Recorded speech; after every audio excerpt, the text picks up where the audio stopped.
Mr. Lymb and Mr. Skerritt. Oscar opened the door cautiously. Lourdes stood on the porch staring at him. She balanced on one foot. A rusty old bike leaned against the railing. Oscar stared back at her.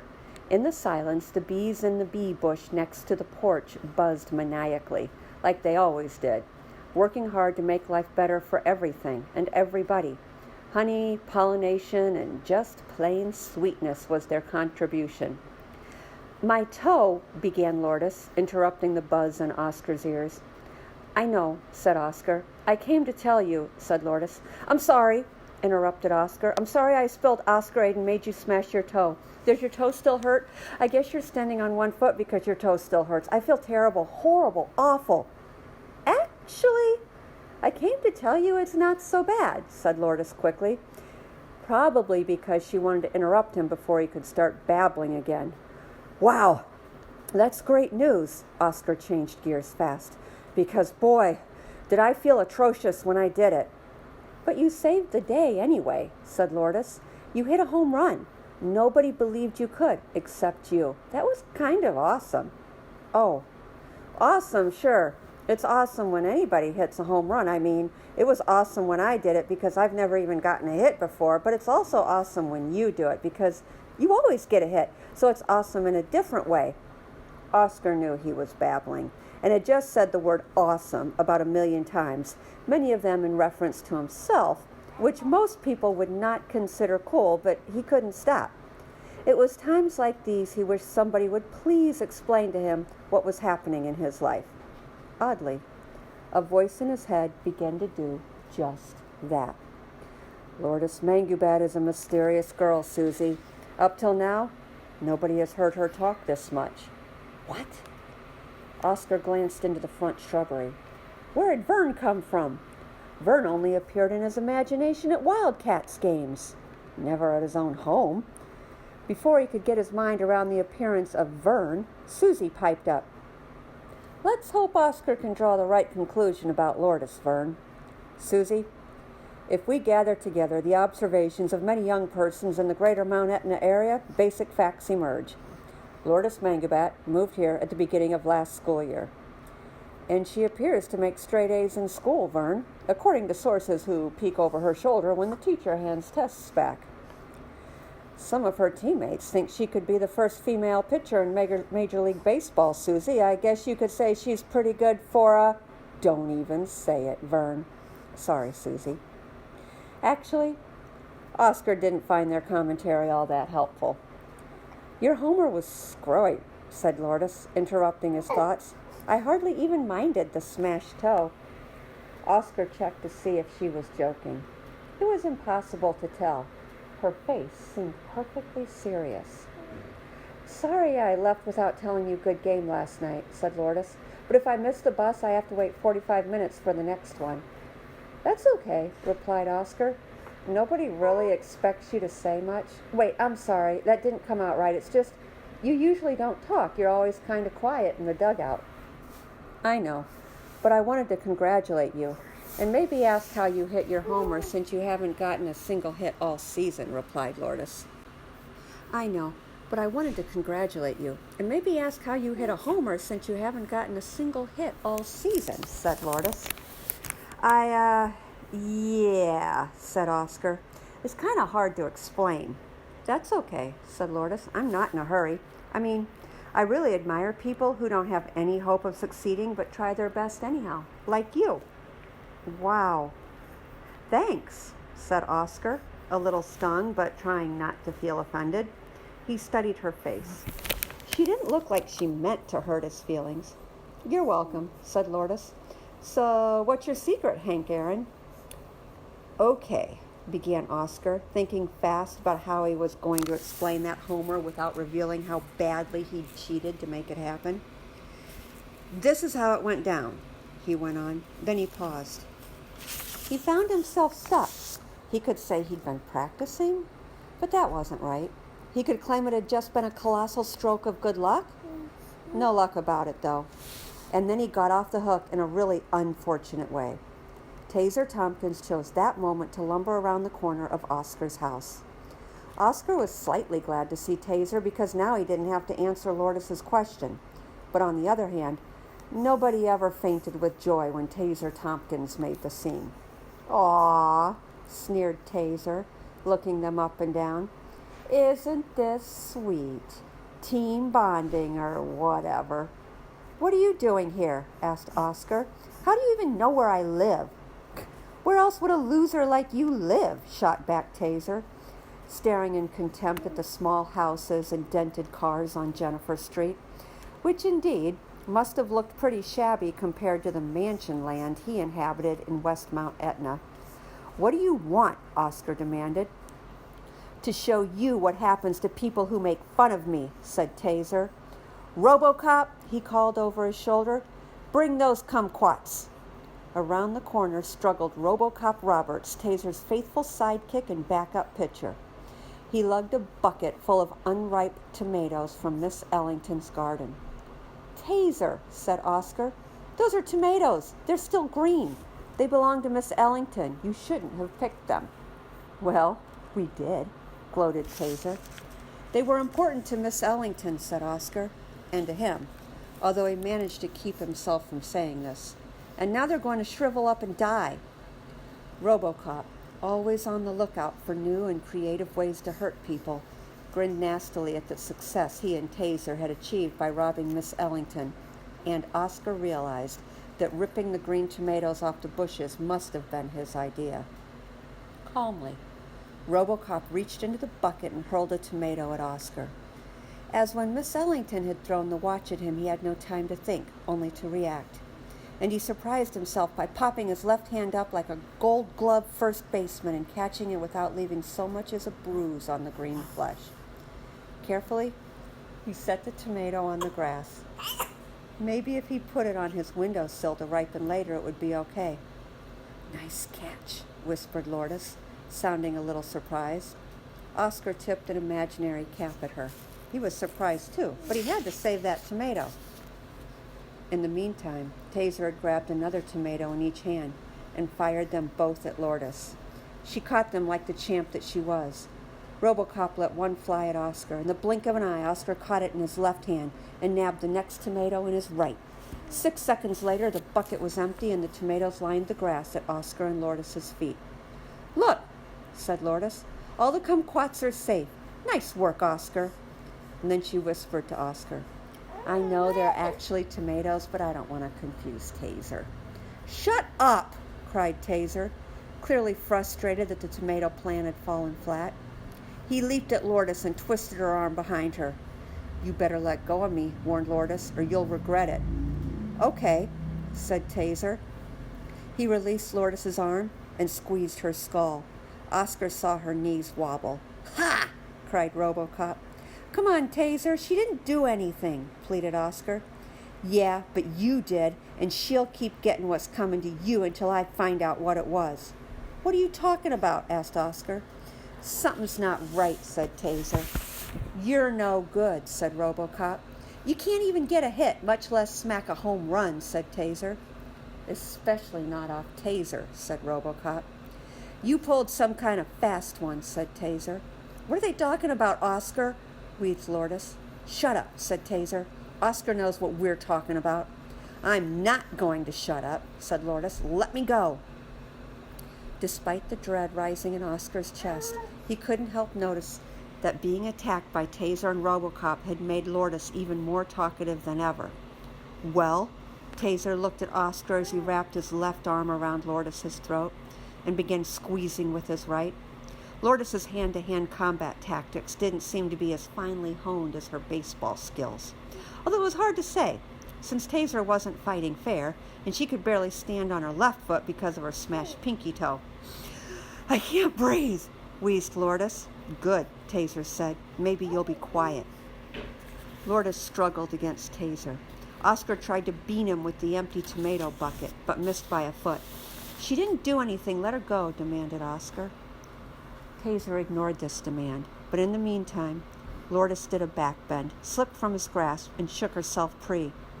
"Pretty good," Taser said. "For a—" "Don't say it," cried Lourdes. "For a—" "I'm telling you, pretty good for a girl." Taser sneered. Never, ever say that to me, said Lourdes, balling her fists. RoboCop looked at her with his perfectly black eyes, enjoying her rage. Don't get all mad, he jeered. He was just paying you a compliment. Lourdes knocked Taser down like he was made of sticks. Leaping on top of him, her knee in his breadbasket, she drew her fist back and... Not good, said a voice like a rat trap snapping. One of the men in black from Miss Ellington's house materialized in Oscar's yard, the small one. In a flash, his hand snaked out and trapped Lourdes's fist. No hitting. Use your words. Who are you? Demanded Lourdes. Let go of me. Oscar glanced over his shoulder to see the giant black car parked at the curb. The other man, the refrigerator-sized one, sat behind the wheel. Who I am is not important, said the man. Let Mr. Manners up. Taser stood up and sidled next to RoboCop. All I said was, he began to whine. I heard what you said, replied the man in black, and I think maybe it was not a sincere compliment. No, I was trying to be nice, protested Taser.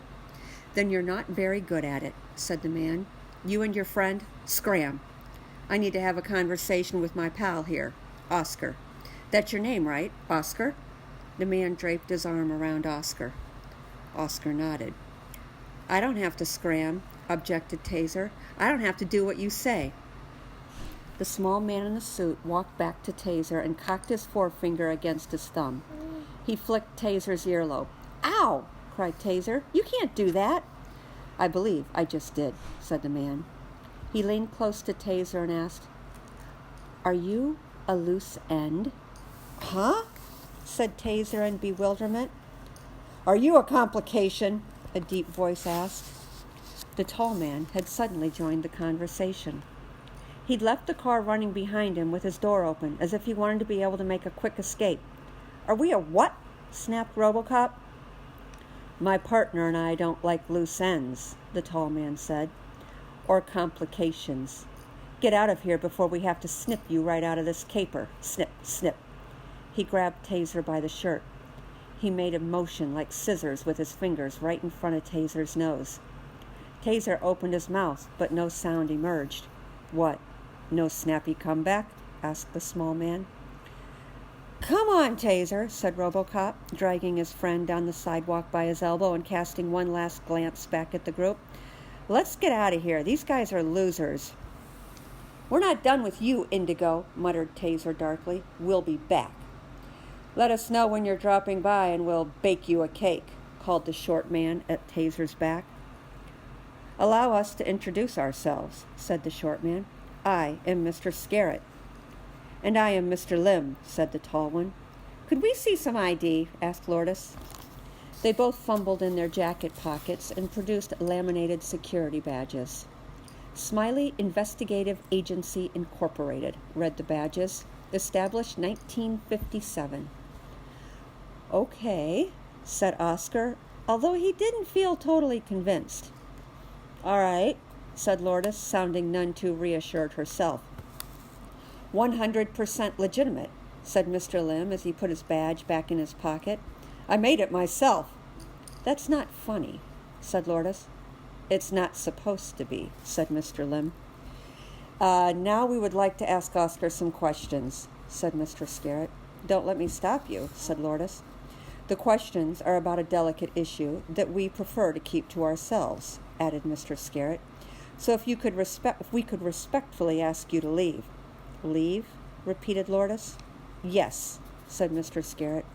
Do I have to? Protested Lourdes. She seemed surprisingly interested in what the upcoming conversation might hold, for someone who had barely spoken a word in the whole year Oscar had known her. Oscar? I guess it would be better if you did what these guys ask, said Oscar, remembering the ear flick and the pretend scissors. Lourdes shrugged, as if she didn't like being disinvited, but okay, whatever, it didn't bother her a whole lot.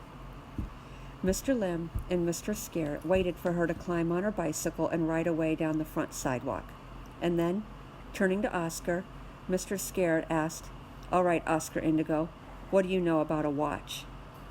Oscar noticed that, in the sky, over their fedoras, a jetliner flew.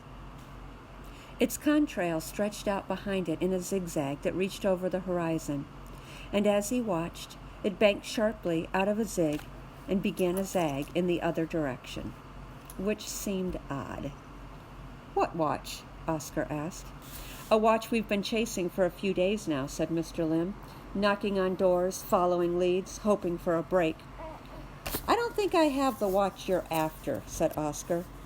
"With a red button on top to stop time," said Mr. Skerritt. "According to our sources, someone pushed it last night," added Mr. Lymb. "This occurrence is believed to have taken place in Mount Etna, possibly near the baseball diamond. We heard you had a really remarkable performance on the field last night, so we thought we'd ask you about it." "Tell us the truth, Oscar," said Mr. Skerritt. "We're professionals. If you don't tell us, we'll find out anyway." Oscar paused. A part of him had expected someone to come asking about the watch, and he was ready. "I think I put it in my sock drawer," said Oscar, even though he knew it was in the bread box. "Not there," said Mr. Lymb. "I checked." "You searched my house?" cried Oscar. "Just doing our jobs," said Mr. Lymb. "Maybe I put it under my pillow," murmured Oscar. "Nope," said Mr. Lymb. "Did you miss the part where we said to tell the truth?" interrupted Mr. Skerritt. "Okay," sighed Oscar. "It's in the bread box." "Negative," said Mr. Lymb. "Not there either." "What?" said Oscar. "That's where I put it 15 minutes ago, I swear." "It's not there now," said Mr. Lymb. "Then something really strange is going on," said Oscar. "Couldn't agree more," said Mr. Lymb. He turned toward the car. "If you'll come with us, there's somebody who'd like to talk to you." Mr. Skerritt must have seen the alarm on Oscar's face. He flashed his badge again. "Nothing to worry about. Just think of yourself as our guest." "Maybe this isn't a good idea," said Mr. Lymb, slowing his giant automobile as they approached the edge of town, the two men in front, Oscar in the back.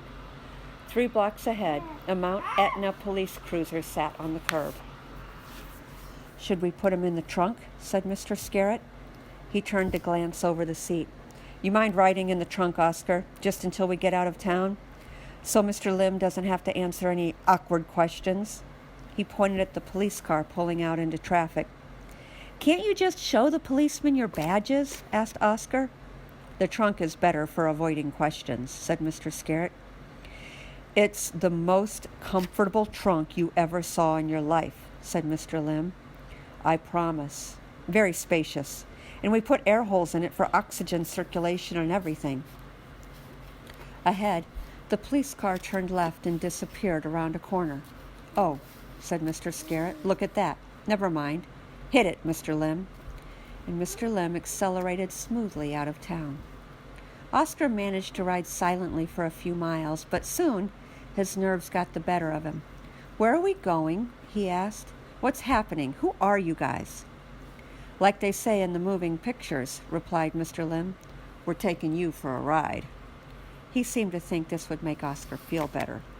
"What he means," elaborated Mr. Skerritt, fishing a small, tattered notebook from the depths of his large black suit and consulting it, "is we've been asked to transport you in relative comfort and safety to an unspecified location on Pickwick Island, Delaware.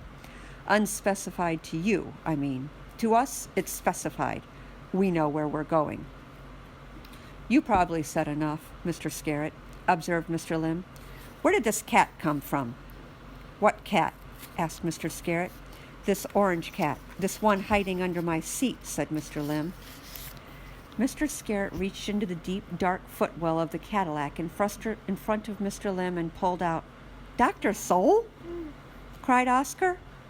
Dr. Soul slipped from Mr. Skerritt's grasp, leaped onto Mr. Lymb's shoulder, and catapulted himself over the seat. Mr. Lymb never took his eyes off the road ahead.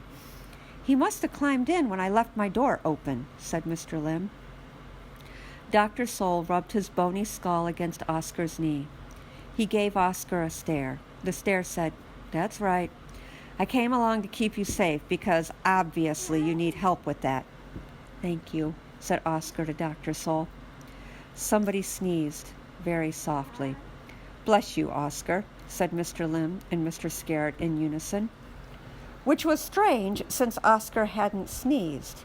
And if neither Mr. Llimb nor Mr. Skerritt had done it, then another muffled sneeze. "Bless you again," said Mr. Llimb and Mr. Skerritt. "But I didn't sneeze," said Oscar. Mr. Llimb looked at him curiously in the rearview mirror. Slowly, he brought the car to a halt on the shoulder of the road. "Chew!" they heard again. "Is that coming from the trunk?" said Oscar. "And while you were talking to Oscar in his yard, I opened the lid and jumped in. There were air holes and everything. It was actually pretty comfortable," said Lourdes, as Mr. Llimb, who had found her hiding in the trunk, pulled back into the highway. "But why?" asked Mr. Llimb. "Usually people do everything they can to avoid our trunk." "Because I asked if I could come," said Lourdes, "and you told me I couldn't." "Gotta admire your spirit," said Mr. Skerritt, "if not your decision-making. Now that I'm here, where are we going?" asked Lourdes. "Everything will be explained in due time," replied Mr. Llimb, accelerating to 94 to pass an ice cream truck blaring "Mary Had a Little Lamb" from the candy-striped speaker on its fudge-ripple roof. "Hang on to your cabooses." He sawed at the giant black wheel of the Cadillac until its nose pointed down a faded dirt road overrun by all manner of weed and vine. "We're taking a shortcut through the woods." "Look! Does that tree have tentacles?" asked Lourdes, startled as they entered the forest. "Where?" asked Oscar. "That one back there," said Lourdes, "behind the Wawa station." "Probably just your imagination, Lourdes," said Oscar, but it hadn't been. Briefly, he'd also glimpsed the tentacles waving in the summer breeze. Oscar always tried his best to see a bright side in every situation, but for now he was stumped. This felt downright scary.